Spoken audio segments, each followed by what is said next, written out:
बोल प्रेम से ओम श्री सदगुरु महर्षि मेरी परमहंस महाराज जी की जय। गुरुदेव का प्रवचन भक्ति की पराकाष्ठा कहाँ। स्वामी श्री दल बहादुर दास जी महाराज के वचनों में आदरणीय सत्संग प्रेमी सदा आत्माओं, माताओं एवं बहनों, हम लोगों का जीवन कामनाओं से भरा हुआ है। इनकी पूर्ति के लिए हम लोग किन्हीं की शरण में जाने से नहीं चूकते हैं। देवी देवता, भगवान, जड़ चेतन सभी की शरण में जाते हैं। मनुष्य की शरण में भी विविध प्रकार से जाना पड़ता है। पुत्र पिता की, पति पत्नी की, पत्नी पति की, यहाँ तक कि गाय भैंस की भी शरण में जाते हैं, परंतु कामनाएं पूरी हुई ऐसा मन कबूल नहीं करता है। ऐसा होने का कारण अज्ञानता है। मौ सकल व्याधि कर मूला, तेहि ते पुनि उपजाहि बहु सूला। नहीं जानने के कारण ही सबकी शरण में जाते हैं। जान जाए तो ऐसा नहीं करेंगे। जानकारी होगी, ज्ञान होगा सत्संग से। रामचरितमानस में आया है, बिनु संतोष न काम नसाही, काम अछत सुख सपने हो नाही। राम भजन बिनु मिटही की कामा, थल विहीन तरु कबहु की जामा। यह भी कहा गया है, जो चेतन कह जर करई जरही करी चैतन्य, असमर्थन रघुनाथ कही भजही जीवते धन्य। परमात्मा जड़ को चेतन और चेतन को जड़ कर सकते हैं। वे सर्व समर्थन हैं, उनको भजने वाले धन्य हैं। यह गहन अज्ञान समझना मुश्किल है। आगे कहा गया है, मस कही करही विरंची प्रभु, अजही मसक कहते हीन, अस विचार तजय संशय रामही भजही परवीन। यानी प्रभु मच्छर को ब्रह्म और ब्रह्म को मच्छर से भी तुच्छ बना सकते हैं। ऐसी उसमें उनमें शक्ति है। उनके लिए यह दाएं बाएं हाथ का खेल है। अच्छी बुद्धि रख कर पुरुषार्थ करके तो ब्रह्मा, विष्णु और महेश बन सकते हैं। ऐसे तैसे में रहेंगे तो मच्छर बन जाएंगे। ऐसे सर्वसमर्थन रघुनायक को जो जीव भजते हैं वे धन्य हो जाते हैं। प्रभु राम के भी दो रूप है, सगुण साकार और निर्गुण निराकार।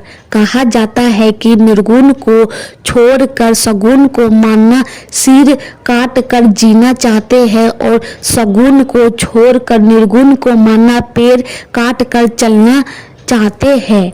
गुरुदेव की वाणी में है, भिन्न भिन्न इष्टों को मानने वाले के भिन्न भिन्न इष्ट देव कहे जाते हैं। इन सब इष्टों के भिन्न भिन्न नाम रूप होने पर भी सबकी आत्मा अभिन्न ही है। भक्त जब तक अपने इष्ट के आत्म स्वरूप का प्राप्त न कर ले तब तक उनकी भक्ति पूरी नहीं होती है। किसी इष्ट देव के आत्म स्वरूप को प्राप्त कर लेने पर परम प्रभु सर्वेश्वर की प्राप्ति हो जाएगी, इसमें संदेह नहीं। प्रत्येक इष्ट के स्थूल, सूक्ष्म, कारण, महाकारण, केवल और शुद्ध आत्म स्वरूप है।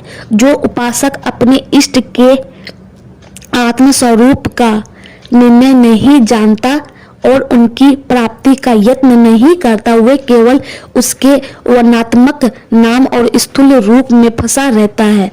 उसकी मुक्ति अर्थात उसका परम कल्याण नहीं होगा। संत मत खंडन मत नहीं, मंडन मत है। नाव का जीवन पानी है। पानी नहीं रहे तो नाव फट जाएगी। नाव पानी में रहे पर उसमें पानी न आवे, नहीं तो उसको डुबो देगी। उसी तरह साधक भक्त संसार में रहे पर उसमें संस्कारिता नहीं आनी चाहिए। संस्कारिता रहित मन पवित्र होता है, और पवित्र मन से साधना करने पर एकाग्रता होती है, सिमटाव होता है और ऊर्ध्व गति होती है। ऊर्ध्व गति होने पर साधक स्थूल से सूक्ष्म, सूक्ष्म से कारण, कारण से महाकारण और महाकारण से केवल्य में जाता है। तभी पुण्य आत्मज्ञान होता है और तभी परमात्मा दर्शन होते हैं। हाँ, तो मैं कह रहा था, संत मत में गुरु उपासना मध्यम है। इस संबंध में गुरुदेव कहते हैं, जागृत जिंदा सदगुरु जग में, सब जिनको कर जोरा रे, बाबा सदगुरु देवी साहब जा पद को में ही चेरा रे। यानी आप कोई भी उपासक बनिए, राम उपासक बनिए, कृष्ण उपासक बनिए, शिव उपासक बनिए आदि, आप अपने उपास्य रस्य देव के स्थूल सूक्ष्म कारण महाकारण आदि उपासनाएं बाकी रह जाएगी तो भक्ति पूरी नहीं होगी और परमात्मा दर्शन नहीं होगा। आप जिसको प्राप्त करना चाहते हैं उसकी भक्ति करनी होगी। भक्ति का अर्थ होता है सेवा। अविनाशी की भक्ति करेंगे तो अविनाशी फल मिलेगा। अविनाशी फल चाहते हैं तो अविनाशी परमात्मा में पूरा मन लगाना होगा, अनन्य भक्त बनना होगा। गुरु चाहिए, एकांत स्थान चाहिए। हमारे गुरुदेव ने एकांत स्थान खोजा और साधना पूरी की। भगवान बुद्ध के समय में ध्यान के स्थान जंगल, पहाड़ और शमशान आदि थे। जब तक पूरा पुरुषार्थ करके साधना नहीं करेंगे, अनन्य भक्त नहीं बन सकते। भूत का, बाघ का डर नहीं रखते थे भगवान बुद्ध। इसी अनन्यता के कारण उन्हें साधना करते समय हाथी टहनी लाकर छाया देते थे और खाने के लिए बंदर फल लाकर देते थे। उधर भगवान श्री कृष्ण कहते हैं, भक्तों का योगक्षेम मैं स्वयं करता हूँ। गुरुदेव कहते हैं, एक दिन चलते चलते शाम हो गई। मुझे एक आश्रम मिला। वहां देखा कि एक महात्मा बैठे हैं। मैंने रात्रि निवास की इच्छा व्यक्त की। उन्होंने कहा, रहोगे तो सही, पर खाने का उपाय नहीं है। खाओगे क्या? पर जाता तो कहाँ जाता।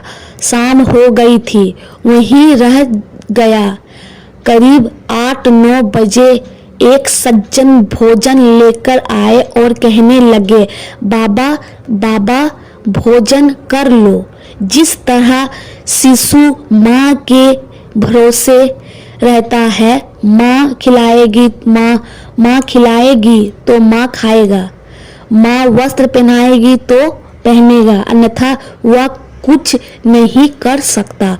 माँ पर भरोसा रहने के कारण माँ उसकी सारी व्यवस्थाएं करती है। उसी तरह परमात्मा की प्रेरणा से अनन्य भक्त की सेवा के लिए संसार हाथ जोड़े खड़ा रहता है। एक कोढ़िया भक्त ने सोचा, जब भगवान सबको खिलाते ही है तो हम काम क्यों करेंगे। यह सोचकर वह एक बेर के वृक्ष के नीचे सो गया। कुछ देर बाद एक बेर टूट कर उसकी छाती पर गिरा। कोढ़िया भक्त ने कहा, मुंह में गिरता तो बेर खा लेता, छाती पर गिराया तो मैं नहीं खाऊंगा। उसी समय आकाशवाणी होती है, अरे मूर्ख, तुम मेरी पोल खोलना चाहते हो, तुम मर भी जाओगे, फिर भी हम तुम्हारे मुंह में बेर नहीं गिराएंगे। तुम्हारे हाथ पैर तो ध्यान नहीं करेंगे। हाथ से उठाकर बेर खा लेते तो क्या होता। अंत में कोढ़िया भक्त ने बेर खाया। जिस तरह हम लोग संसार के कामों में मन लगाते हैं, उसी तरह परमात्मा का ध्यान करेंगे तो हाजिर हुजूर। इसलिए राम भक्ति चिंता मनी सुंदर, बसही गरुड़ जाके उर अंतर। परम प्रकाश रूप दिन राति, नहीं कुछ चाहिए दिया घृत बाती। गुरु युक्ति से साधना करने पर यदि एक बार इस प्रकाश का उदय हो जाए तो सदा प्रकाश ही प्रकाश दिखेगा। प्रकाश में ज्ञान होता है, असार संसार से मन उपराम होता है। प्रकाश में शब्द की अनुभूति होती है और शब्द साधना की क्रिया करने पर वह शब्द निशब्द से ले जाता है तथा साधक का परम कल्याण हो जाता है। अस्तु भजन साधन नियम से करना चाहिए। बोल प्रेम से ओम श्री सद्गुरु महाराज की जय। जय गुरुदेव।